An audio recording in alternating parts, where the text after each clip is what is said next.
Far from observing a truce as Russian leaders agreed, Russian armored columns have pushed deeper into Georgia.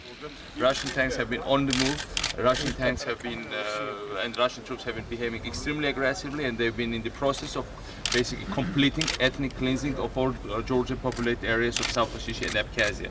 To President Bush, what was unacceptable over the weekend is getting more so. Russia must keep its word and act to end this crisis. Bush is sending Secretary of State Condoleezza Rice first to France, which brokered the truce, then the Georgian capital Tbilisi to show solidarity with the pro-U.S. elected government there.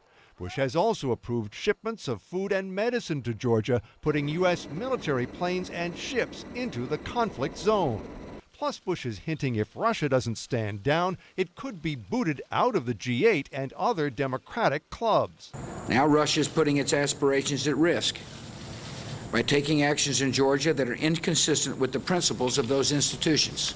But beyond that, there may be little America can do about Russia's actions but gripe. There's not much we can do. In my view, throwing them out of the G8, it's not going to be very productive because they don't care.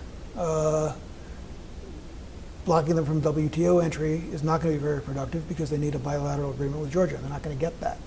Meantime, the president's taken flack for lingering at the Beijing Olympics while Georgia, a U.S. ally, burned. The Wall Street Journal saying the administration's been missing in action.